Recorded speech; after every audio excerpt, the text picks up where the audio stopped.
Hey guys, welcome back. BDCKR here, and a new update just dropped for Mortal Kombat X. And I know we said we would stop playing, but you say you try to leave and they just draw you right back in. And it actually added an entire new tier of characters called Diamond tier characters, and there is a new pack called the Elite Pack, which comes with a Diamond or a Challenge character and a bunch of other stuff. Now it's 40 souls more than the challenge pack. So basically what you're paying for, because it seems like it's the same content as the challenge pack with a chance of getting the diamond ones, and the same, extra cards, equipment card, 5 level up cards. Well, actually, I think you get more equipment cards. So for that 40 souls, you're getting a chance at it. So we'll figure out what we're going to look at is see what the drop rates are like. Yeah, by opening 100 packs. And even if you don't necessarily like Mortal Kombat X as much, this is potentially an indicator of what might happen for Injustice, depending on how this goes over. Yeah, I think it would probably worth filming a video with all the diamond characters too. Yeah, because they actually did an update for Mortal Kombat X and WWE Immortals at the same time, and they both introduced a new tier of characters. So let's go. Now the problem with this is because there's so many cards that have to be opened. Yeah, it takes a lot longer than the normal 100 pack opening on Injustice, but yeah, and it's interesting too. Again, we're going to get into it a bit more when we actually review the characters. I think it'll be worth reviewing, but I can't say I'm too happy with it because this diamond tier is in a lot of ways just a very extreme form of power creep. Yeah, where they're acknowledging that it's just a category all by itself. And so it means essentially now that there's only 3 best characters in the game, and everybody else is obviously and purposefully worse. Alright, so what's interesting to me too is the stats are definitely near the top. I mean, it's very much like in Injustice where the new characters are coming out, and their stats are a little bit better, because they don't have... Not all of the diamond characters have the highest damage, but I do think they have the highest health. But as a combination of attack and damage, there's nobody that's even close. But then they've got these overpowered passives that you can... still not... Okay. These overpowered passives that you can... actually level up, right, with souls. And it's actually really cheap to level them up. Yeah, and they've got an extra gear slot that's open, so it doesn't that have you can put anything in, yeah. Doesn't have so armor. The extra gear is insane. The passives are totally unbalanced, and if you level them up, they're even better. And then when you factor in the extra gear slot, you can essentially put whatever you think the best gear is. You can put that on. It doesn't, regardless of what slot it normally fits in. It's like a cheat card. Yeah. In Munchkins. Yeah, where you can just, no matter what class you are or all that stuff, yeah. For anybody who hasn't played Munchkin, a cheat card just lets you play anything that you couldn't play otherwise, like a big-handed item, like a big item, 2 hands, it doesn't matter. Well, it seems like it's a high proportion of... really rare gear. So yeah, and if you haven't played Munchkins and you like D&D, the idea of D&D, it's kind of like a stripped-down version of it. It's actually kind of fun. I like it a lot. It doesn't take too long to play either. It's not like a campaign, right, where you're spending hours making it and hours playing it. Yeah, it's a nice quick game. Pretty much everything in it has a sense of humor. Now, in case you're wondering, because good, people who are regular viewers may notice that the action on this is a lot faster. Oh, dead. Just as I was saying, it's a better piece of equipment. Alright, so what we need to do, I think we need to kill this, and we will probably edit out the reloading so you don't have to watch it. Okay, we're back, and it left us right where we were, right in the middle of opening a pack. Yeah, it actually, of course, just as I was about to say... yeah, we got a great new device. Yeah, not so great. So, what we've always... Not always, but what we've typically filmed on is the LG Optimus G, running Android 4.1.2, and now we've sort of upgraded. I mean, in a lot of ways it is an upgrade as far as the technical specs go, but it's a used device. It's a Moto G, 3rd gen, but got it used on eBay with the SIM disabled, so it can't work as a phone, but basically it's as a cheap tablet.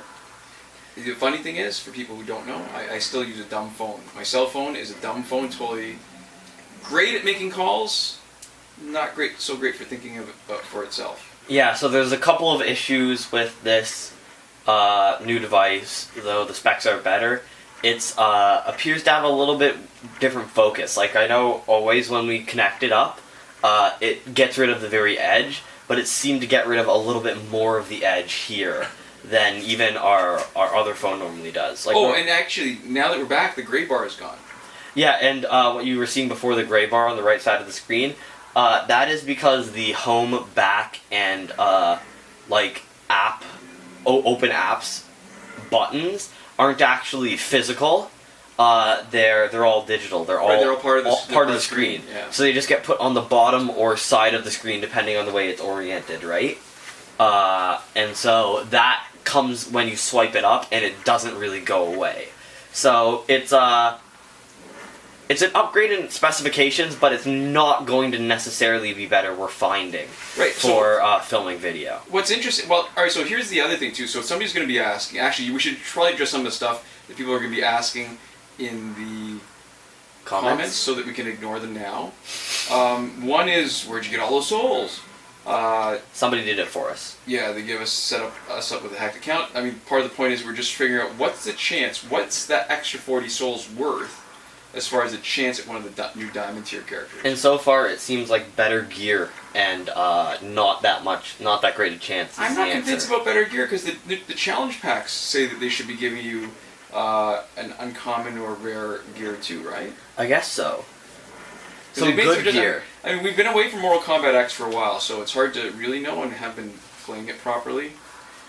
I mean, I was saying when it was loading, which we cut out, the Sub-Zero screen that it shows, I hate seeing that because it reminds me of all those times where it would take forever to load and freeze at that screen, or that we couldn't actually log in to our WBAD, so that we'd never know if our server synced with our save. What am I saying? The server save synced with our on-device save. Yeah. And it wasn't worth playing, because unless you knew for certain that it was gonna be fixed at some point, any progress you're making was gonna get erased. Like, it was just useless. There we go. Oh, there it is. First one. So you can see the 80% chance to stun and the other thing, we'll show it off at the end, but those can actually be upgraded, and it upgrades twice. So that 80%, I'm pretty sure, upgrades to 100%. Yeah. But I think the main problem with Mortal Kombat X, which makes it in that particular way worse than Immortals or Injustice, is the currency systems. Because it's so hard to get all the souls that you actually need to buy packs. Like, even though it's a lower number of souls than any other currency, they're so much harder to get that it's really just... It makes it mostly non-viable to actually max out even gold characters. And in games like Injustice, right? How you really still can't even get everything maxed out. Imagine if the gold characters were almost behind that same sort of like paywall. Right. Because really, you kind of have to pay, glitch, or hack to get everything. I used to think that the problem I had with Mortal Kombat was the number of different currencies. And that's true to an extent, but it's really just how hard it is to get the best currency. Because Injustice has lots of currencies too, right? Yeah, but they all do distinct things. Like, challenge credits are just for the challenge, all that stuff. And they don't even need them anymore. I think the challenge credits, as far as I can tell, they seem to be gone now. from Yeah. Injustice. We'll have to wait for the next update to see if that's true. But like, when you get to a certain point of the game, the low-level credits aren't going to be useful to you anymore, and so the only thing that you're searching for is souls. So most of your playing, your grinding is worth nothing. And souls are just so frustratingly hard to get that you never feel like you're getting quite enough for the time that you're putting in. And so this, way more than Injustice or WWE Immortals, is kind of hostile to free-to-play people. Yeah, if you measure it, it's, alright, so to me, I don't even know why I thought of this. It reminds me of Big Macs and how some economists use the price of a Big Mac to judge, I think is it the economic health or the purchasing power of the people in a particular country, where they measure the cost of Big Mac compared to what the average income is. So if we use that same sort of principle to this, how long does it take you to grind for, say, a discount gold pack every day in Injustice? It's not that hard, right? Like a couple hours, right? An hour, maybe? I guess it depends on how low your level is. If you can do Bonus Battle 6, you could do that in, like, 3 runs through it, right? Yeah, so that's actually maybe 20 minutes? Yeah, now it's a lot faster. I haven't been paying attention, but originally it used to be so much slower. Sure, yeah. But yeah, so, an hour, for sure you're going to be able to make some decent progress. How long does it take you to get souls in this?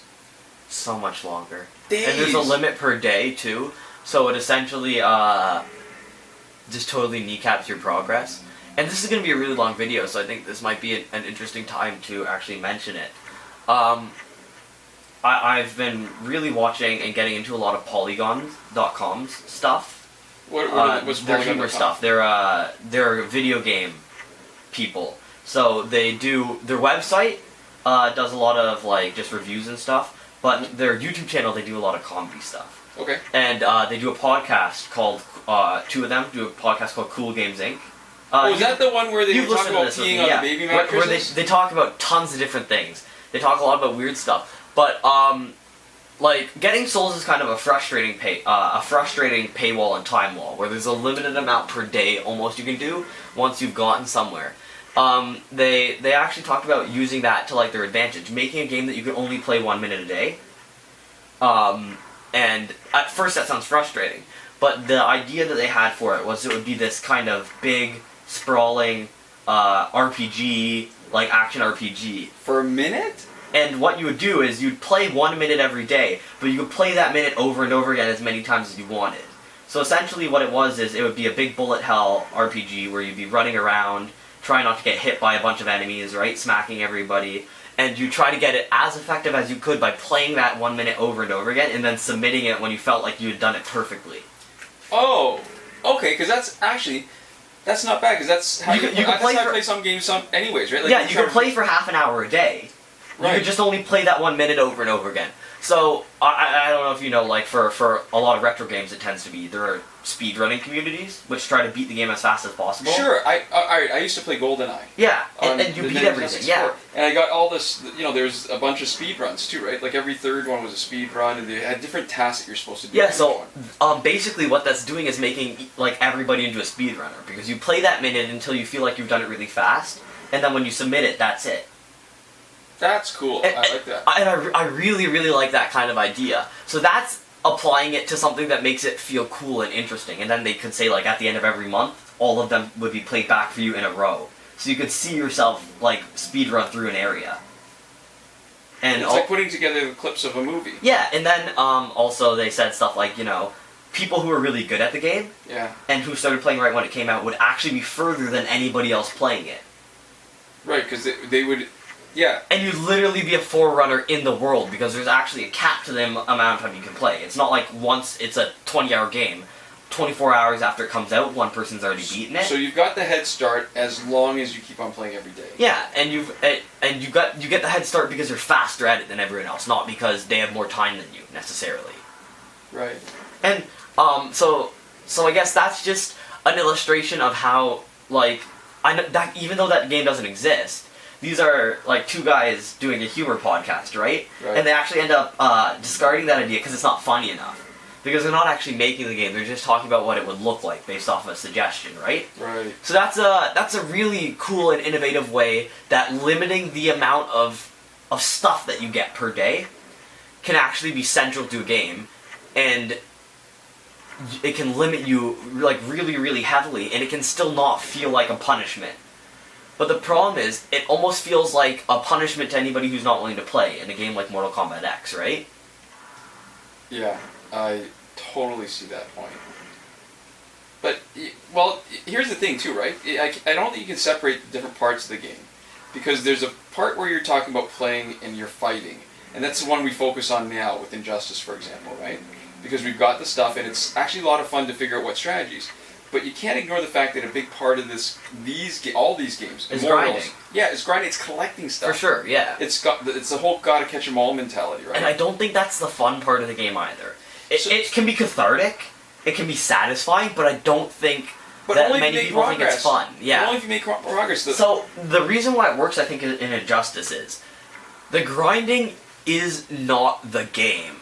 The grinding is so you can get to the point where you've got a bunch of cool stuff and mess around with it. And the grinding is there so that when you get cool stuff, it feels like an achievement. When it kind of gives you your content on time delay so that you don't get it all right away. That way you can mess around with things as they come up. You're not always spoiled for choice, right? It's the same thing where, like, if you had all your gear maxed out as soon as you started playing, you would never play with crappy gear. And you never understand the same way what the difference between bad and good gear was, because you'd only ever play with the good stuff, so you wouldn't know how it felt, right? The same way? And I totally agree with you, and I think another part of that would be that you don't end up getting any good, because you have to learn different strategies as you... The worse you are, the better you have to play. And that was also something that they talked about in the podcast. They said what they didn't ever really get is when a game gave you better stuff, the higher level you were, right? The further into the game you got, as you got better skill-wise. And so by the time you hit the end of the game, they've given you better stuff kind of at the same speed as enemies have gotten harder. Right. And then you get way better at the game. So by the end of the game is actually way easier than when you started playing. But it should be, though, right? Like, it makes sense, doesn't it? But I think, in my opinion, a game is at its best when it actually gets harder the longer that you play it for. Maybe you get a bunch of more interesting abilities, but for every new kind of cool thing you get, the game gets harder at least that much in turn, and harder than that to try to compensate for your skill. You know what I mean? Well, I guess it depends on how you conceptualize harder and how you feel about it, because in my mind, it should, for the similar stuff that you were doing earlier, it should get a little bit easier. Yeah, you're better. Like, if you go through the same areas and stuff, right? Yeah. But what he's saying is he didn't really understand the concept of actually making your character that much better. So it's almost easier by itself. Like, if you put a beginning player at the beginning of a game, and at the middle of the game, and at the end of the game, as long as they had the competency to understand what they were doing, they might actually find it easiest at the end of the game. If they knew all the controls and everything, and they had just that level of basic competency, it would be easier because of all the cool stuff you've got, and then it's even easier than that because of how good you are at it, right? Yeah, I guess... It's that kind of progression in the game, and that's why Injustice is so good, is because they make things get progressively harder as you get better, especially for online play. You can essentially pick whatever team you want to play with, right? And play with them online. What you're talking about is that why it works is because the matchmaking. Yeah, the difficulty scales properly. So you can, with a lot of teams, you can do an epic battle if you have the right gear, right? And then with a really good team that you have really good strategy with, you can do an ultimate battle, right? Right. Like, how would it be more or less fun for you if you could easily do an ultimate battle just because you had the best characters and had them with all the best gear? Yeah, no, there has to be if you could do it easily every time. You know what I mean? Yeah. So I think games work when they really do up the skill. So you need more skill. Just because you have more stuff that does cool stuff doesn't mean that it actually makes the game easier than it was before. It should actually make the game stay just as hard and just be more stuff to juggle. It should be another element that you have to consider, but not another element that actually takes away from the difficulty. Yeah. No, I agree with that. I can't find any fault with that. Oh, actually, sorry to totally be jumping back to something. I just realized when we're talking about the device, not to... I don't want to... Speaking of, you were talking about in physics, precision and accuracy and stuff. It's not entirely accurate just to say that this is better specs, because in some ways it's not. It's because this is running Android 6.0. It's actually... Alright, so if you know anything about the Moto... For our audience, now I'm talking to the audience, if you know anything about the Moto G 3rd Gen, the most common setup of it is to have 1 gig of RAM and 8 gigs of memory. Yeah. And the thing is, that would actually be worse specs than the What we LG currently Optimus have, G, yeah. which has 2 gigs of RAM and 32 gigs of memory. But we have a better... Well, so this is the less common version of the Moto G 3rd Gen that's available in the States, and it's got 2 gigs of RAM and 16 gigs of memory. And because, which is an upgrade. Right, and the processor I think is better. So the amount of RAM is equivalent, the storage space doesn't really matter, and because the processor is better, this actually does have better specs, and running Android 6.0, which is not possible on the LG Optimus G, which is It's crippled. probably better optimized for the newer programs. Yeah. Right, exactly. Because the problem with the LG Optimus G is that it's the stock, I mean, it's rooted, and I haven't been really motivated to change the operating system, because I don't really want to take huge chances on messing it up. I might now that we've got the second device, so we actually still have something to film with. Mm-hmm. But I'm liking it in a lot of ways as far as how well it works, but every once in a while it has a quirk. Although, I gotta tell you, I'm really glad you showed me Nova Launcher. Oh, yeah. Nova Launcher. This will actually be useful to our Android users, which I think is actually probably a lot of our audience. It is a little bit more work to get it set up, but Nova Launcher is essentially like your homepage where you navigate to all your apps and all that. Nova Launcher changes that. So anybody who has like customized icon packs and all that, there's a pretty good chance you use Nova Launcher. I'm pretty sure there are other programs that do it, but I'm not aware of them. Was I got the impression that I was really far behind in the curve. It seems like it's such that a lot of people are using it, and it's such a good program. I'm not 100% sure. I honestly don't know. I know a lot of people who know of it, and I know a lot of people who use it, but I wouldn't... But you maybe know a lot of hip people. I don't know if I'd say that's more or less than half of people I know on Android. You know what I mean? Like, I don't really understand. But basically, it lets you... It's an insanely powerful system. It lets you change what your folders look like individually on a one-to-one basis. It lets you change the names of stuff. It lets you change the images for your apps. It lets you change like the like the way the backgrounds function. Yeah. It lets you change the way you scroll from screen to screen. It's just an incredibly powerful tool that you can use to customize your phone. What's our time like right now? We still have the 20-minute cutoff on it. We're at 18 minutes. Okay. I will let you know at like 19 and a half, and we'll... So we'll finish this pack, and then we'll start another... Yeah, so for anybody who's on Android and for anybody who's not using it, you should download it and give it a try, because all you have to do is swap between using Nova Launcher as your default launcher and using the normal launcher. If you want to check it out, it is really good. It might not be worth it to some of you, just from a perspective of whether you like change and you want things to stay the way that they are, or if you, for example, don't have that much time to put into your phone and you don't really want to spend time customizing it. That's not something that appeals to you, but for pretty much everyone else, I think it's a really great program. Okay. And we're back. Alright. Working within our technological limitations. So, alright, so actually, the device too, it's because Moto G 3rd Gen, I keep on saying 3rd Gen, I don't know why. The Moto G has like as close to stock Android as possible, which I love. Yeah. It's not bogged down in a whole bunch I've actually heard crap. that there's actually quite a number of issues that people associate with Android that aren't Android. That aren't Android. I think the most common version of Android is Samsung. Like this kind of Samsung or variations on the way that Samsung uses Android. And so issues with that and the differences in that, the other like background software and stuff that's running is Samsung's issue and not Android's. So when you get the kind of base model, there's features that aren't there that you would expect to be there, but there's also not some of the problems. And you know, that's always kind of the point of Android, is being able to download stuff that'll just fix it for you, right? Like the battery percentage doesn't show up. So we both have a different app we both have a different app that shows off battery percentage, right? Right. And we've both done different things with that. And we both use different icon packs, all that kind of stuff. And at this point, especially because we use Nova Launcher, our phones almost don't even look like they're the same OS.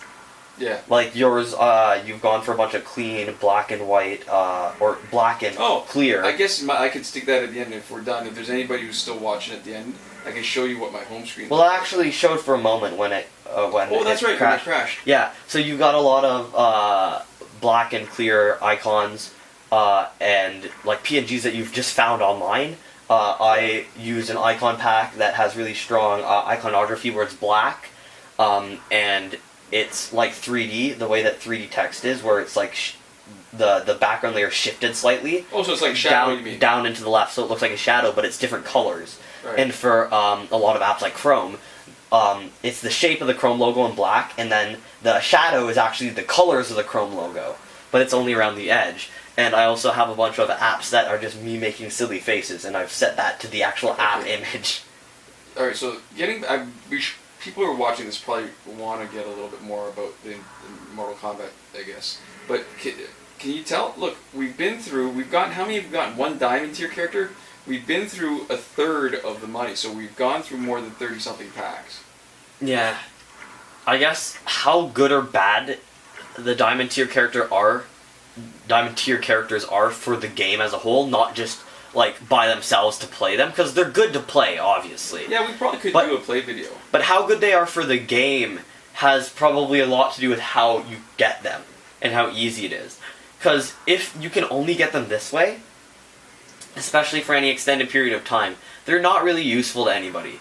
The people who are still playing Mortal Kombat X, or who would go back for the diamond tier characters, are, I would hazard a guess, not going to be very happy with this method of acquiring them. Yeah, especially, I mean, when you're talking about opening we should take a look at the price of the regular combat pack. But 360 Isn't it 120? Souls, I think so. 360 souls is kind of ridiculous. So it's 3 times the value of a single gold character, essentially, to get guaranteed good or great gear and guaranteed challenge or diamond character. I would argue about the good or great gear, but okay. Well, I mean, Let's take like that. rare or rarest, right? Yeah, because here, this load, we just got a couple of I guess you don't get the cheapest gear. Yeah. Because I think it's like okay, good, great is how my internal kind of ranking system for it was. Like the way they do the coffees at Starbucks. Oh, yeah, where 150 combat pack is 150. I think it was 120 when it had that long-term 20% discount taken off. Where they have like Grande, Vente, and what's the other one? I don't go to Starbucks. I don't drink coffee. I do not. That's why I sound so sleepy all the time. All right, so here's the thing too. I mean, it's not what's funny to me is okay. So Immortals had an update just recently, and the only thing they did was they changed the name of a previous event. So I can't even remember what the name is now. Was it Clash Royale? And it used to be something else, and they added new gear for the event, and that was it. Didn't look like any new characters. Oh, there's another one. All right, they might have changed the name because Clash Royale is actually a Clash of Clans spin-off game now.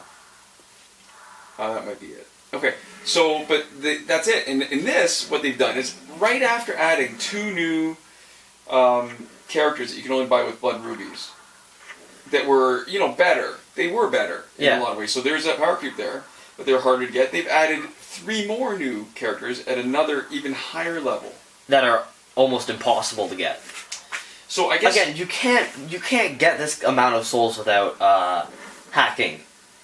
It's not possible. Yeah. What if? I wonder what that does to the matchmaker though, because it'll mean that the people who get the new characters and promote them are going to be only playing versus other hackers. Right. So maybe that's a way of doing it. What was the game that did it so that the hackers would have their own sort of tournaments, like when they had the competitions against other players? I don't remember. You know what I mean, though. There was that game. I wish. I actually don't. If somebody remembers and is listening to this, maybe put it in the comments. But there was a game where their solution for hackers was that hackers would only face each other. There's a lot of which is elegant. A lot of I saw lists at one point or another of games that did funny things to people who pirated them. Oh. Like Game Dev Tycoon would eventually, no matter what you did, your game would eventually fail because it would, people would pirate your games instead of buying it. So you would lose all your money eventually. Well, if you pirated their game, that's hilarious. Yeah, if you pirated their game, there was a wall where you couldn't get past after a certain point because people wouldn't buy their game. Your game, they'd be pirating it instead. There's a crash. We'll be back in seconds, which will be minutes for us. Well, anyways, we're back. Yep, and now the gray bar is back too. Jeez, this is actually potentially even going to be longer than 1,000 Last Laugh tickets. Yeah, it's funny. Well, it's because of all these extra cards. It's all the extra cards, it's crashing. So 100 of these is how many cards? Like 5, 6. How many upgrades, 2 equipment cards, and the time it takes to fuse them, which you don't have to watch in Injustice, which is the equivalent of like at least another card, right? Which I guess it's okay, again, for anybody who's not a hacker. Because for anybody who's not a hacker, you don't actually get to watch that very often. Yeah, so it's part of the process, right? Hasn't had their account hacked. Okay, so you know what it's like to me? It's like when you watch the old TV shows that used to have the intro music and stuff. Yeah. And if you're not watching it all at once, and this is back in the old days, right? Where you'd wait for the show to come maybe once a week, and that intro music was your reminder, to get you in the mood for, this is the show that I love. Mm-hmm. And this is and then that association with it just becomes, it's inseparable, right? Yeah. And it just sets you up. It's. Did you ever get that when you watch a show that you really love that has that whole, those, what do you call them? Those songs that they. Theme songs? Yeah. They would, I don't know, they would just have such great associations with them. I don't even know what I'm trying to say. But it would make you feel good just listening to it, because you think of all of the good things that you liked about the show. Yeah, I understand that. I understand that. Yeah, for sure. What were we talking about before? Because it's funny that there's going to be a big separation between what we're doing when it crashes and how much we make people watch, which is not a lot. Mm-hmm. So Mortal Kombat, I think we were talking about how Mortal Kombat, it's weird that they're doing this thing to really undermine a big part of the audience that likes this kind of game.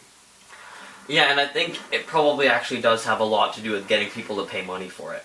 But, I mean, I've read, I've talked about this before, for sure, on the channel, but whales. 90% of the money, 10% of the users, I don't remember what percent of those it was, but, like, most of them, apparently, within the first half hour of playing the game, decide to make an in-app purchase to expedite their progress. Right. And, to be fair, when games don't adjust for how far in you are, buying an in-app purchase within the first half hour probably actually is one of the best times to do it. But the problem is, when you do it that quickly, you don't have a sense of what's... Game, yeah. You don't, well, you know what I was going to say, actually. You don't know what's that's best true to buy? Too. You don't know what's actually best to buy. What's the best value? What's going to get you far enough that it'll be worth it? Yeah, there's a lot of issues. And... Because one of the most common questions in Injustice is, what should I do next? What should I spend my power credits on, right? Yeah, people don't know. But I think the main issue with me is, I like supporting developers. Like, there's this, one game that I'm playing right now, Soda Dungeon. I played it before, I'm playing it again now, I am loving it. They're gonna come out with an update, in the next while, sometime. They say on the Reddit, like the next couple of weeks, it's almost done. I love the game. It combines, like, just a lot of things that I enjoy. Like grinding out for items. It's like a pixel RPG, but there's an auto mode that lets it also become kind of an idle game. And all those elements are things that I like. And so, I've played to the point I don't need any in-app purchases. Stuff that I could buy for money in the game takes me almost no time to actually get in the game. But I'm actually going to buy, and I think I've bought at least one, small in-app purchase for the game, just because I want to support the developer. And so this is like buying recharges in Injustice. In Injustice, or buying copies of the game to specifically like give away in our giveaways, because, you know, we are an Injustice YouTube channel. It has been what made us, right? Yeah, it totally is, and it still is. where there's times where you want to support the developers and you're willing to buy an in-app purchase, but I think one of the beautiful things about the free-to-play kind of format is the way that they build resource scarcity into the game to still try to make it fun for you while saying it could be better if you had more. Right? Right. It's a hard balance to find, though. And so, the main way that they do that is by limiting the amount of time that you can play and saying you can play more if you pay us money. That's the energy. Or limiting the amount of stuff that you can get so that you're always saying, oh, I want 2 things right now and I can only afford 1. Or, should I do this? Or should I do this? Or should I do this? Or should I do this? But I want to do all of it. Which is usually what credits are, right? Right. And I think that building that resource scarcity into a game inherently doesn't make it bad. I was actually talking about this with my friend today. We had an involved conversation where I said I almost like games better when they don't have a good paid model. When their purchasing scheme makes absolutely no sense, but it's a good game. Because what that means for me is that I have absolutely no inclination to pay any money to them. And so there's no way that I will regret buying an in-app purchase when I realize it's not worth it, or anything like that, because I never will. Right. Like, Injustice right now, for 1 million credits, when you're far in the game, 1 million credits for more than $100, no one will ever buy that who is really far in the game, right? Right. That is not a thing that will happen. And that's almost better than them having it be $20, because then, you know... I'd be tempted. I'd be tempted. And I don't know if once I bought it, I'd actually be happy with what it did. But isn't that silly? I mean, it works great for us. But wouldn't the opposite be true then? That if they priced it more reasonably, they would generate so much more money. But I think the whale rule, if the whale rule still applies, what they found is they don't need it to be a reasonable price. They just need it to be reasonable enough that some people will think it's a reasonable price. They just need... In the first half hour of the game, they need somebody to have played for a while, not gone very much money, and go 1 million credits. Hot damn, I need that, and I'm never gonna get that at this rate. So, it's, they need to... Yeah, I guess so, but... Because I think fundamentally, their business model is not selling to their average player. So the... At all. Okay, when you look at the newer characters in Injustice, for example, then, that 1.5 million credits gets you 3 copies of one of the newer characters. Yeah. And that's it. That's not a lot. Okay, alright, so you know... For $100, you don't even get a single character maxed out of the new guys. What it reminds me of, and no, it's totally unrelated. You know those Nigerian Prince email scams? Oh, yeah. Where it's poorly written, it smells like a scam, where they try to talk you into sending them money to unlock other money so you can get a cut of it. Yeah. And I've read that it's almost got to be intentional. It's more successful the more stupid they make it sound, because then they don't have to waste their time with in-betweens. With fooling people who will actually figure it out the further along they go. They want people who have very poor ability to judge it. Yeah. And so that way, when you trick people, you know they're in all the way. Right, you've already selected out all the people that are going to give you a hassle. So you send out a lot more emails, but the responses that you get reap success more often. And if you're sending it out with a bot anyways, who cares? Yeah, and it's worth the work, right? So part of me thinks it's a little bit like that. Like, if you're going to price it like that, it's got to be the same kind of business model. Well, because my friend was saying, my friends play Hearthstone a lot. And they were saying that, as far as Hearthstone goes, their business model is actually a lot closer to reasonable. And they've actually, both of my friends who I were talking to at the time, had bought in-app purchases with Hearthstone for the new wings, their expansions, and it costs like $20 a wing or something like that. Right. Or $20 for the whole expansion. And they, because it was new exclusive content right as it was coming out, you would have had to either save up for a long time or pay money for it. And it let you get right at the good cards, and some of those cards were almost necessary for building decks. They were saying when you were getting into ranked play, right. For really good decks, you almost needed some of those cards. Mm-hmm. And I was saying, like, it's a double-edged sword, right? Because it's better, but for people like who don't have that much disposable income, yeah, for people who don't really, or who already spend a lot of money on their entertainment budget, those kind of choices where you're like, oh, it actually is so close to worth it. Is it just ever so slightly worth it for me, or is it just ever so slightly not worth it for you? There's a lot of kind of space right in the middle, where there's room for regret for money that you spent. Yeah, I guess you don't really want to have people associate like bad feelings with a game. So you either, like, for in-app purchases, I kind of want one of two things. I either want it to be so cheap that I can just buy it. Like, it's 99 cents, but you get 5 of any character you want fully maxed out. Like, that would be insane, right? Yeah. And almost too much, because somebody could just pay a handful of dollars and get everything. But, like, something like that. Or you want it to be just totally exorbitant pricing. You don't want it to be just on the edge of fair. Because if you really love a game, and you think about it in those terms, like I do, I'm willing to pay money to support them whether I want their in-app purchases or not. Right. If you don't want to support the developers, it almost doesn't matter how cheap it is, because it means that you don't really want their game, right? So just don't buy anything at all. Right.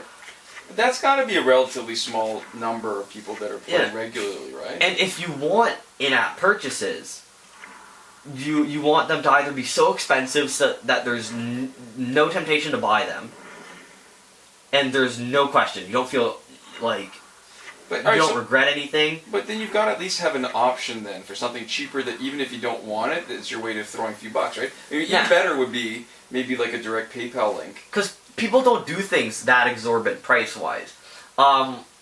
People do Injustice, for example, getting anywhere significant would cost insane amounts of money just with in-app purchases. But people either have a business model centered totally around whales, or try to cater to the, I guess every man who's playing their game, but still probably, I would say, end up with mostly whales, right? Yeah. Providing their source of income. It's just, there's something, just going full circle, there's something to be said for the inherent scarcity of resources in mobile games, and I think it is the reason why I keep coming back to it. Like, I think if right when we started out we knew a bunch of glitches, Injustice would never have taken hold of us the same way. I think you're absolutely right. There's no way I would grind the same way now that I did back then and play each challenge dozens of times. Yeah, but I think doing that was what was necessary for making us like the game so much in the first place. It makes you appreciate a lot of what...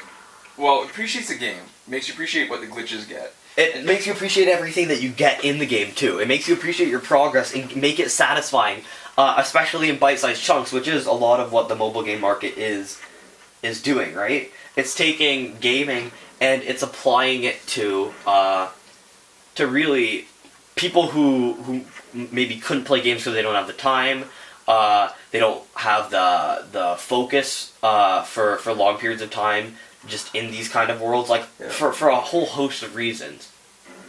Yeah, and I think in a lot of ways maybe I am the target audience, right? I don't play any console games.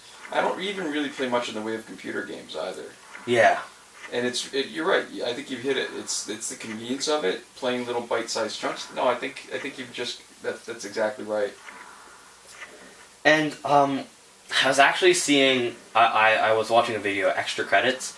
I know we keep on. I keep on saying all these really great channels that are just so many orders of magnitude larger than us that there's no way that our shout out would ever actually be significant. That would be funny if they even knew we existed. But I guess what we're talking about here is more people who watch our videos but don't watch their videos. Instead of actually contributing to their fan base, it's giving recommendations to ours, right? Right. But Extra Credits, and they do a lot of really cool game theory videos, not like Game Theory, the YouTube channel, where they do theories about games. They do theories about game design, like how to make games kind of thing. Mm-hmm. And so one of the things that they actually said was free-to-play games in the free-to-play system actually works amazingly as a mini-game in another world. Like in a console game, that kind of thing, like in a fully fledged one. Yeah. As a mini game and as an element of it, it actually works perfectly because they use the example of Witcher 3. There's this game called Gwent, mm-hmm. which is a card game where basically, without going into too much detail, you're building up like a powerful army on your side and trying to destroy the enemy side, and then there's a bunch of like modifiers that do stuff. And they said it's like essentially exactly the format that a free-to-play game uses, where you play with other people, right? Mm-hmm. Within the world of The Witcher. It's not online. And if you beat them, you slowly get cards. You get random cards for winning. But then, also scattered around the world are cards that you have to buy, right? Right. So that's essentially the in-app purchase. You're using your in-game currency, which you get from playing The Witcher, to buy something in a minigame in The Witcher. So it's essentially like working for real money and then spending it on in-app purchases. And then so spending it on entertainment in that world. Yeah, and then there's the element of getting random cards just for playing and for beating people. And so they say it actually works really, really well because you don't have to pay real money for it. The money that you're getting is based on playing within The Witcher.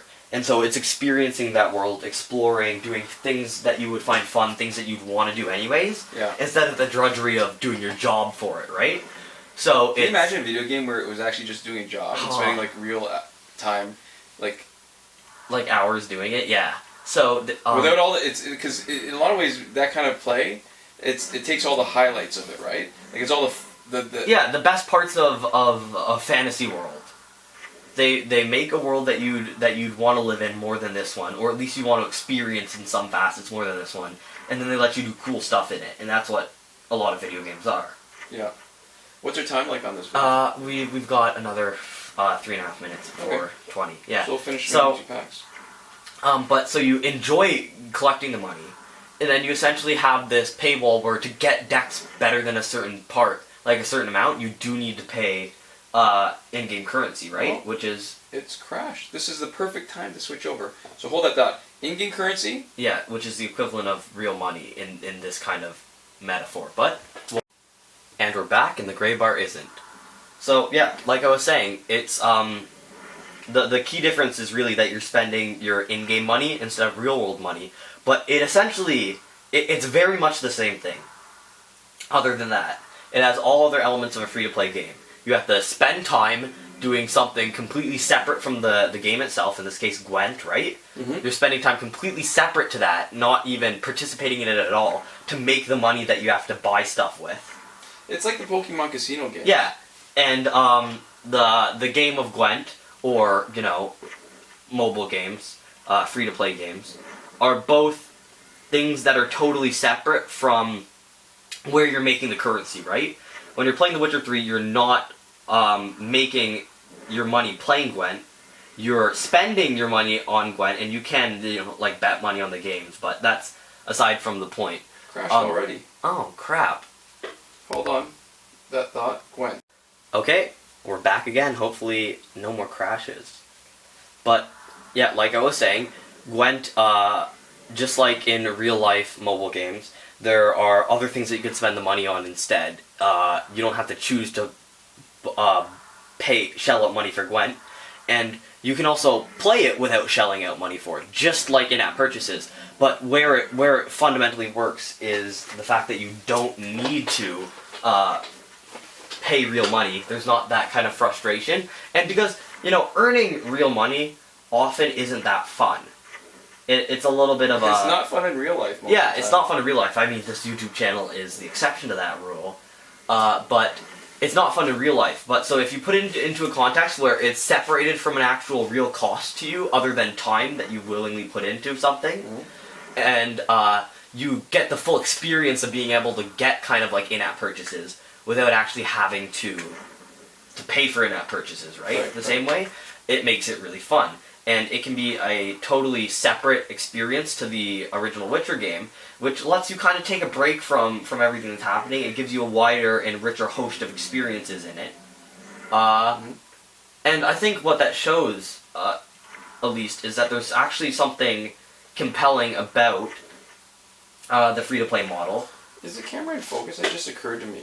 It is. Okay, because I know that we've had trouble with. I mean, sort of to take us out of the discussion, but Yeah, when we've had it trouble goes sometimes- to sleep and When then. it goes to sleep and then Yeah. we just focus. But Sorry, go there's ahead. there's something compelling about the free to play model and the scarcity of resources, and really I guess this is kind of an obvious conclusion, but the worst part about free to play model is the money that you have to pay. Yeah, it is. I was spitballing a little bit earlier and saying, I wonder if it'd be better just to have, if they made us pay at the beginning, right? Just They would sell a lot less. Yeah, they probably. Yeah, because I think I'd have a harder time trying out a new game if I knew I had to pay for it at the beginning. I wonder if there's But some people way. would be more satisfied with the experience as a whole, right? I think that was what you were saying. It would be a better game for it if they didn't do the in-app purchases the same way. They could almost even make it the same game if they just made it so that anything that was an in-app purchase was just achievable. Maybe they need to make things a little bit easier, like Mortal Kombat X, you would have to make it easier to get souls to get everything. But if you just made it so that you had to pay, and then after that there was just no option for in-app purchases, people wouldn't feel so gypped. But it's hard because I mean, one of the solution or the potential solutions that have been tried. I don't know how successful it is when there's a trial period, right? You can use it for free for 30 days. I mean, they do this with a lot of software. And also spamming ads. A ton of ads is one of the ways that free games also like try to make as much money as possible. Would that be better? I don't know. I really don't. The best games are the games that have a similar format to what they're doing right now, where like watch a video for energy kind of thing, where they let you choose whether you want to view ads or not, and they give you something in the game for viewing an ad instead of making viewing an ad a prerequisite for playing their game. Because what it makes it for you is a choice. It's the same choice as, do I want to buy an in-app purchase or not, right? But the problem I think there is still that the scale of how much the value of what you do is still, it's way off.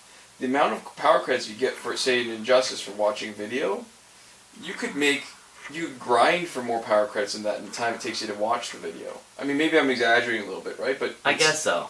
But they have to start somewhere. I think that's a good option for people who it's almost exactly the same thing as we were just talking about for The Witcher and Gwent. Instead of putting in money, it's putting in your time. Except instead of the massive, beautiful world of The Witcher, it's some ad for a different mobile game. I just feel like, though, if they're going to value your time at a certain number of credits, then they should value it a little better.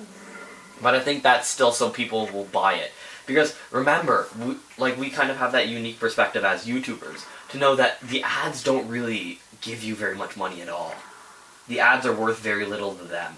Yeah, on our scale for sure. I mean, it's probably worth a lot more when you're talking like orders of magnitude more views. Yeah, especially when, games with like millions of downloads. But it's still, each ad itself is worth very little. So if you scale the amount it costs for an in-app purchase down to an ad, you'd probably find that they're actually not incredibly unfair for the amount of money they're getting. Mm-hmm.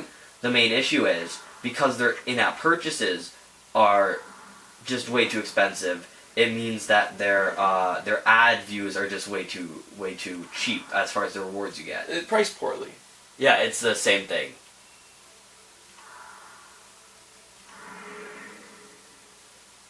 Wow, this is painful. I mean, I think this is definitely even going to be longer than the 1,000 last left to get through. Yeah. Because each one of these, I guess the upgrade is still quick. It's like a card each, but every time you fuse it, it's like the same time it would take for a couple of cards. Here, after you open this pack, I'm going to stop real quick. I don't know if you guys can hear it faintly in the background, but there's a noise that I need to turn off right after this.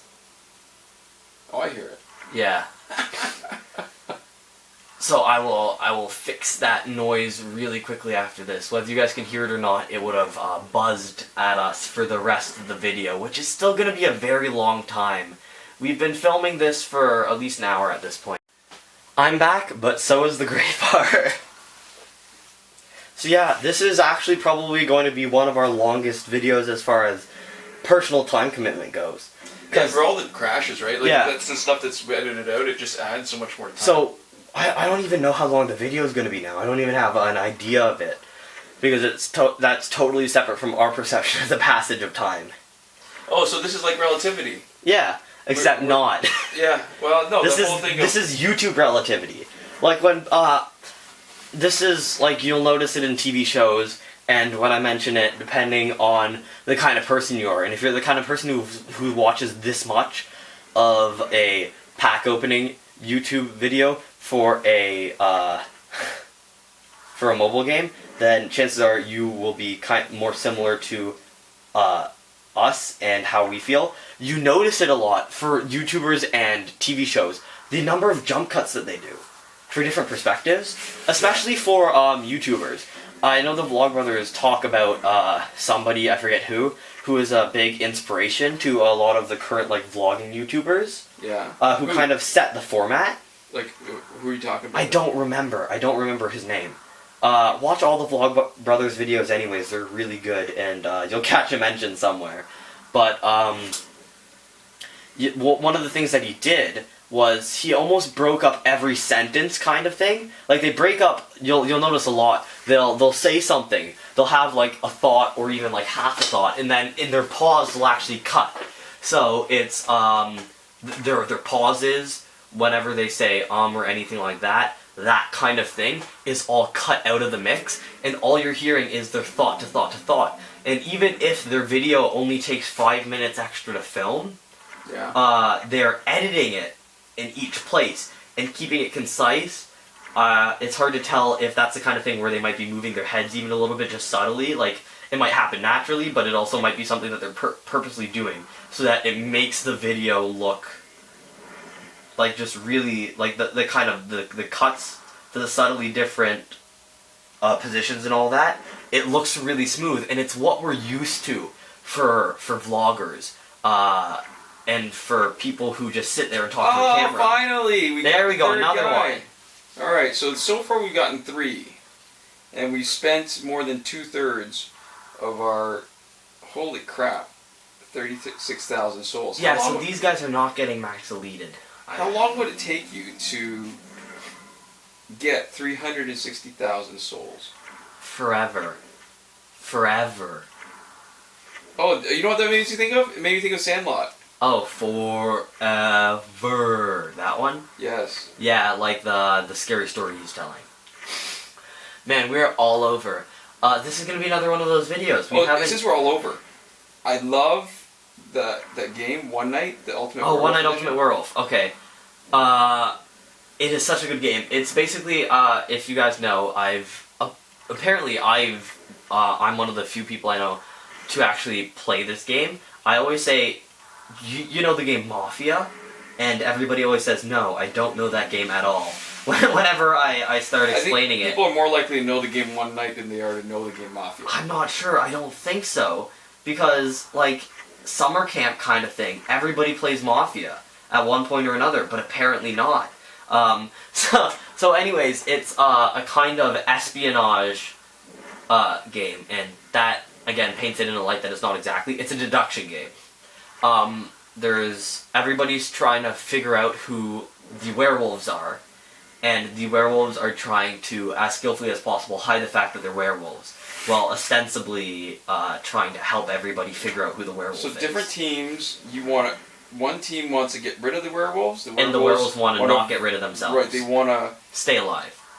Yeah, and then I guess there's the Tanner. There's the Tanner who just hates his job and he wants to. I don't know if it's die or get voted out. It's not 100% clear. Yeah, kicked out of town either way. If you don't play it, I guess it doesn't. What we're saying is sort of like a bit of gobbledygook. But it's a fun game. You need really, I think, minimum. Like 5 people. 4 people. 4 people. 4 people is best. 3 people is probably the bare minimum to play. No, I don't even know. Probably, I mean, almost definitely. But yeah, you can't play with 2 people. It gets so much better with more people. Which is the main issue, because you always want one more person. And when you're used to playing with like 8 people, 8 or 9 people, I would say, is where it really hits critical mass. Yeah, so that's one of our recommendations. It's really good. It's like an unboxing. We've got recommendations. Yeah, everybody has a slightly different set of information, and there are certain people who are more or less important to the puzzle, and as people who are trying to not get caught as like the werewolf, basically, like, what you want to do is be a piece of the puzzle that's very important, but also that no one else is, or be able to argue that you are more innocent than somebody who is actually innocent. So there's a lot of really cool kind of play and counterplay, a lot of mind games. When you say that, to me, One Night is probably the best Social cooperative game. Yeah, well, I guess you can call it social. It's ostensibly cooperative, but it's not actually necessarily. That's what makes it. All right, so hold on. The game that I've played before, that's sort of the one of the more popular cooperative games that I've seen, is Pandemic. Yeah. Okay, and that's okay, but they have to make it so difficult and take so long to play, and when you're cooperating, I hate that there's such a high chance of failure. Yeah, One Night is a really tight game. Because it's it actually starts out as like a 8-minute game, where there's like 1 minute worth of like instructions that happen that lets everybody get their information and swap things around and kind of make things more interesting during the one night that the game's named for. And then there's a certain amount of time you can set how many minutes it is to discuss. And I have a default set to 10 minutes because that was how I was taught. You were raised? That's how I was taught to play the game. On 10 minutes, and it works better with more time, the more players there are, because there's more things to untangle. Yeah. But the default is 7 minutes. So it's like an 8-minute game. So you shuffle, deal, take like maybe 45 seconds to read out instructions, and then you have however many minutes to play as you choose, and it probably shouldn't be much more than 10, I would say. So maybe like 10 minutes to do everything. Right. And so it's tight, it's fast. Not every game is the most interesting game, but pretty much every game is at least okay, and there's a lot of really, really interesting things that can happen. There's a lot of really interesting play and counterplay, and again, it'll be hard if you don't know about it, but it's a really good game. Yeah, I wanted to mention that. So the reference, I guess, is unboxing, because it's funny too. Only a really small part of our audience watches our unboxings, right? Yeah. But I feel like we put as much or more effort into some of that. I'm almost a little bit sad that not as many people see the recommendations. I think there's a lot of cool stuff, like One Night, for example. I think we have to recommend that in the future. One, because I don't think this section of the video is one that a lot of people will get to. You say that, yeah, you're probably right, but part of me wonders if it's not going to be that far off, because there's only really a couple hundred people that regularly watch our unboxings. If you've gotten to this point of the video, let us know in the comments. This is the pat yourself on the back portion of our super long videos, where you say, wow, you guys are really dedicated. Either we're talking about interesting things, or you're really interested in us opening packs, and either way, we don't care. You guys are great. We love you. Yeah, and you guys are one of the big reasons that we make these videos. So, thanks. You know, you made me think of Joseph Fink there. Thanks. Oh yeah, at the end of each of the Welcome to Night Vales. And thanks. And what you said reminded me of Boogie 2988. At the end of his videos, he always says, "I love you guys very much," and and one of the things people have called him out on, they said, "Well, I mean, you can't love everybody." I've been watching him more and more recently, and he's ostensibly a gaming channel. That's what he does a lot of his stuff on, and a comedy sketch channel. But he is really, like, he's kind of inspirational. He's very smart. He's very non-confrontational. He tries to take the most ambivalent side of things, and he's really been through a lot of personal struggle. And I really, really like him. I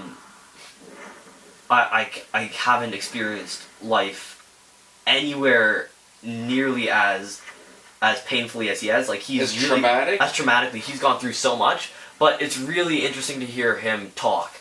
And so one of the things, people say, well, you can't really love us like that. And he goes, I love you like I try to love everybody. Like, I love human beings as a whole. And he's like, but also you're right. I can't really, I don't really love you that same way. But you guys have given me pretty much everything that I have. And, okay, I don't love you guys that much. But I still do. But he says that, and he also goes, and I do actually have a hard time properly like connecting to people even. So like, I like my friends a lot. I care for them a lot, but I think I probably even don't care for them the same way that maybe I should as a person. So one of the things he says is, I do love you guys, but sometimes that might actually not be. It's not that great of a love. I'm not saying it anywhere near as well as he does. It's not the greatest love of all. Yeah, is what you're saying. But not Whitney Houston. But yeah, but I find it interesting because he addresses all that stuff, and we've recommended a lot of YouTubers and videos, and all bigger than us. Yeah, and you're on, like, if you watch all these, you are on your way to, I think, a lot of really cool people. I guess while we're at it, Corridor Digital, those guys are really cool too. They do a lot of really high budget videos, like just really, really cool looking. Like, they look like almost like movie level kind of special effects and all that stuff. Actually, speaking every of week. that, you know what made me think of that? If you're watching this part, we would love for you to ask us questions that you would want to ask of a senior manager at YouTube. But yeah, this is only until Thursday, September the whatever. 15th? 15th. Yeah. Because unfortunately not both of us, and this is really sad, but I will be going to a event at YouTube Space Toronto. Alright, so it's funny and it's not. That when you actually go to the RSVP, they'll say that you need to have at least 1,000. Oh yeah, anybody can get in with more than 1,000 subs, but no plus ones. And that's not a lot, but what was cool was we were emailed. Yeah, getting that email. Yeah, because I think they assume that some people will figure out via like a newsletter or their friend will tell them about it, that kind of thing. And so they let anybody with more than 1,000 in, but we were one of the people personally invited, and we don't know what that even means. Woo, another one! There we go. So honestly, we don't even know what that means. Like just like you guys, and I think probably most people don't really kind of have an idea of how like YouTube revenue works and all that kind of thing, and how it scales up and what engagement is. We don't know how engagement works. Well, we don't know how to do a calculation for it. We understand sort of the broad concept. Yeah, so we don't really understand fully how engagement works and all that stuff. We have no frame of reference for what any of this means. All I know is that I am super pumped. Yeah, alright, so maybe we should probably explain it a little bit more. So YouTube, that space, is an area that YouTube runs, in Toronto at least, at I think the Ontario College of Arts. And they've got a facility where you can... Oh, nice! Finally! We're getting a lot more. So you can borrow equipment, you can meet other YouTubers. I mean, what's funny to me is that the way our channel is, the benefit of actually having better equipment is nothing. We're still not planning on doing a face reveal anytime soon. But it still appeals to me in a way of when we originally started doing this, that we got a better understanding of how the stuff works behind the curtain, right? Yeah, so I mean, we can actually rent YouTube space at YouTube Space Toronto. We can rent a studio for free. It's free? It is totally free. You have to take 2 courses, like 2 kind of seminars that you have to show up for you to make the best use of it. Right. And then within 60 days from that, so that's 2 months, should be when you start using the YouTube space so that you can make the most use of your actual knowledge. But you can rent it for free. You can bring whatever you want to it, like props or anything. Anybody under 18 has to be pre-approved who's going to be like in a video or on set, which makes sense, I guess. Sure. And you they can have actually laws like to protect kids. Yeah, you can actually request too a microphone and a DSLR camera. You can get that for free. So we could get a nice camera, a nice mic, and YouTube studio space if we were willing to go in twice. Would that nice camera make our TV look any better? I mean, I don't think they let you take it home. Is the issue. I don't think they give you a free DSLR. That would be cool. But the main issue is that we have no use for it. But I would love that so much. I almost want to go in, just because I'm like, yeah, I can do that now. Just because I can rent YouTube Space Toronto out for free.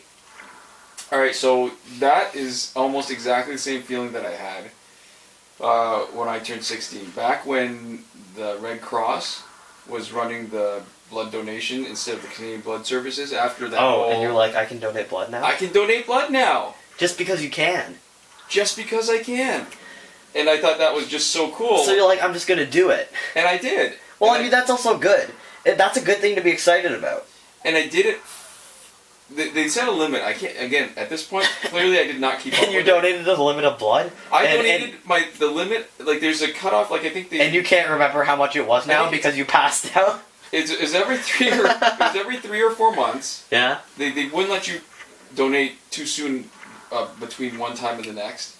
And I did it like religiously for about for literally 5 times. They give you a nice pin for it, and I honestly I don't know what happened, and I just totally. You totally lost memory of those years. I wish I no. Oh, another one. Okay. That entire portion of your life is just gone now. From 16 to 17, you just. It's just a big blur. It's You were walking around with no blood in your body. But what was cool about that was, I mean, maybe it doesn't have the same appeal now that it did then, but you could have, after you donate blood, if somebody's not donated blood before, at least with the Canadian Blood Services or Red Cross, what they do is they give you as much of the fake juice that they mix from the powder and cookies. So it was, I don't know, it was just...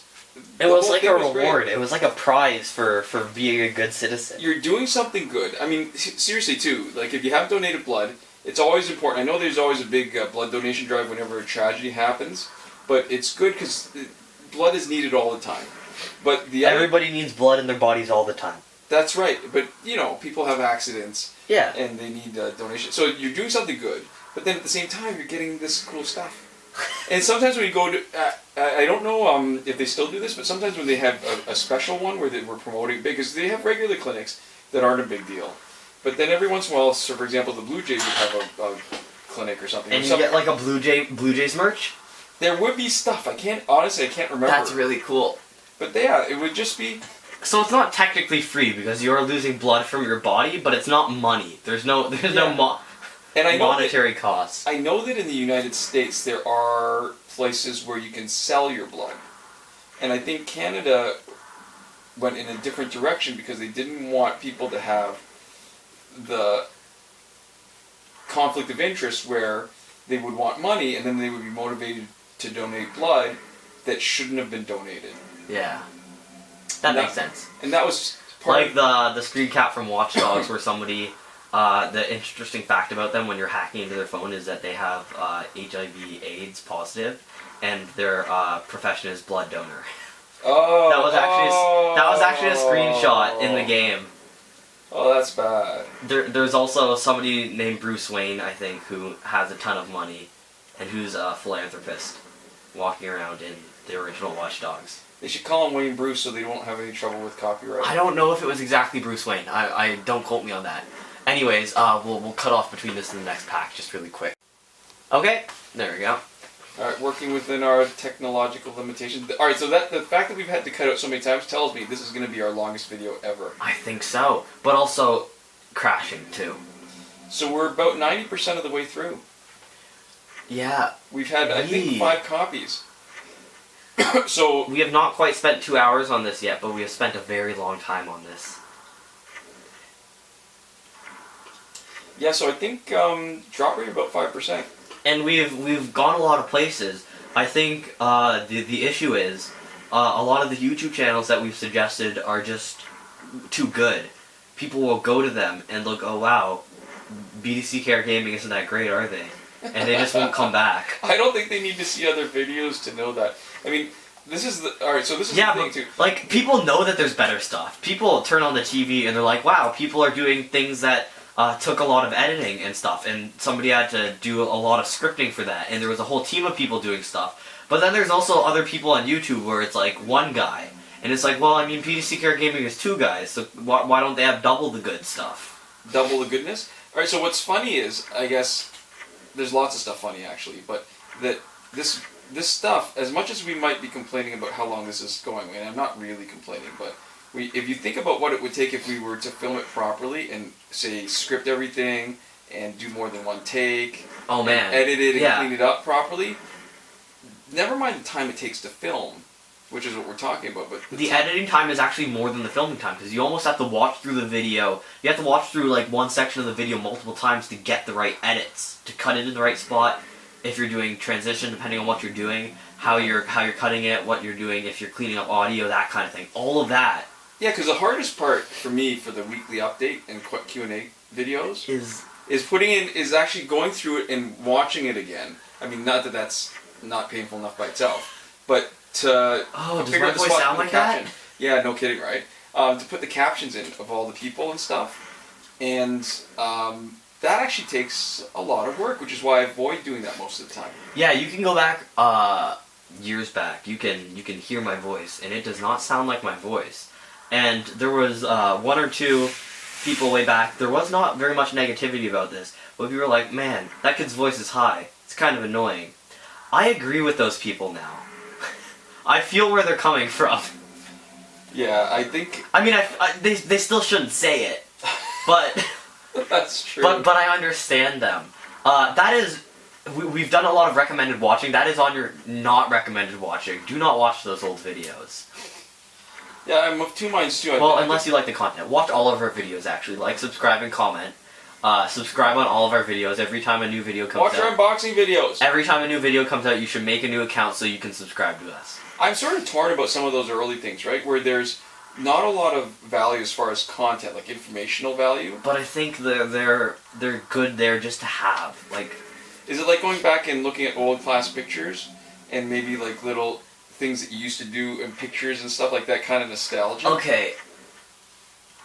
I don't want this to sound bad at all, but it's kind of like not acknowledging, like when people say, like, I don't see, like, I not acknowledging, like, racism that happened in the past, you know what I mean? Like, when you're trying to portray something historically accurate, you actually need to include stuff like that in it. It's not good. Or you don't need to include it, well, you can just pretend it never happened. But some people say it's worse to pretend it never happened, right? This is true, but I don't know that this kind of... This is not the same scale. I'm not trying to equate these two ideas at all. Our old videos are not racist. Yes. They're not racism. But it's the same kind of thing where it's like those videos are what made us start getting good. Like, practice is what made us better. For certain values of good. For not being like that anymore. Not as bad. Not as bad as they were. Even if those videos themselves aren't as good, they are videos that we made, and at the time that was like kind of this level of video for where we were back then. Oh, crashed again. Oh, there we go. We'll cut it. Okay, we're back. And so is the gray bar. Well, not back, it's still there. What were we talking about? How our videos, our old videos... yeah, part of me feels like I want to take some of them down because there's not a lot of informational value and it's sort of not what we were. But I totally see your point about how it is where we were. It's interesting, but not that interesting. And I think for people who just really... I guess it's almost hard to imagine people that dedicated as fans. But, anybody who is that dedicated can go back and watch it and see what we were like. Even if it's just to say, man, I'm so glad they're not still like that. I feel like... Alright, so I felt that kind of nostalgia, not so much for these videos, because I don't actually go back and watch these very much, I have to admit, but our unboxing ones, because the original videos, it was funny because it was just... I don't know, it seems so different.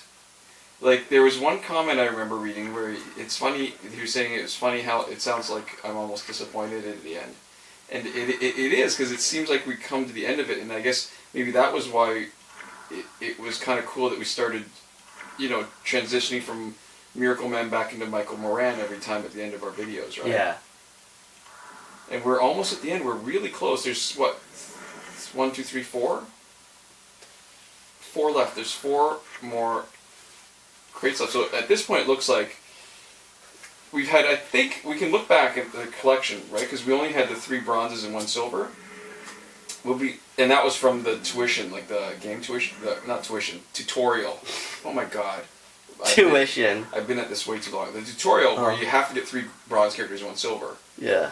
And so everything else will be from these packs. I don't even remember what my point was. What was I saying? We're gonna look through our stuff at the end. Oh, it looks like it's going to be, but unless something changes quickly, we've got, what, 5 copies out of 100? Oh, we are Like both tired. It's okay. 1 in 20 chance, potentially, unless something changes in the next little bit. 1 in 20 chance, it costs an extra 4,000 souls for the extra 5 copies. That's 800 souls a copy of something you don't get to pick. Damn, that I would rather pay 800 And 800 souls would be more than they would cost in the store, probably. And that's only if you need all the other challenge creators. Otherwise, you're wasting a whole lot of other souls. Yeah, and you even have to spend the time to sell them. Is actually one of the considerations. Because if you imagine it on this scale, it takes this many hours just to access the chance to get them. Even if you're playing to get the souls. This is separate from earning the souls. You have to play this long. This is the time it costs you to spend it. Yeah, this is what it costs to hack it. This is what it costs if you're hacking in souls to open packs. That's why I never understood really getting in Injustice at least getting last laugh tickets. In a lot of get ways, the stuff that you want with it. Yeah. Yeah. If I mean, it's one thing to glitch. I get that. If you're not going to hack, but if you're going to hack, man, it's so do it all the way. Yeah. To hack the tickets themselves. Mm-hmm. All right, I can smell the end. I can smell it. Is this going to change all our assumptions and all our calculations? Is this going to be the grand finale? And you can see from a fresh account, we've actually gotten 70 souls just from selling things. Yeah. Actually, this might be 101 packs. Or 60, not 70. Because I think we've 60, sold... We had 6 souls extra, I think, from just logins. 6 souls from logins. But we just sold one for 40. I know we've sold at least one before now. This might actually be 101 packs. I doubt we sold 360. Probably not, but it's possible. Anything is possible. Mm. That was a line for Frasier, though. But anyways, okay, so this is I don't think anybody's going to watch the entire video and count how many packs we opened. I know I won't. Oh. Alright, so this is it. That was it. Let's take a quick look at our collection. Yeah. And we are done. Oh, we accumulated quite a number of power credits from that. There we go. Alright, so hold on. So Elite won everybody, so we got 6, Oh, so we got 6 5. copies. So 6 copies, it cost us 40,000 extra. That's just under 700,000 or 700 souls each. So it looks like we got like Elite 5 for everybody but Jason Voorhees so far. Yeah, Flaming Fist Liu Kang. There's some 4. That's a 4. Wow. Okay, so there we go. That's everything. That is actually everything.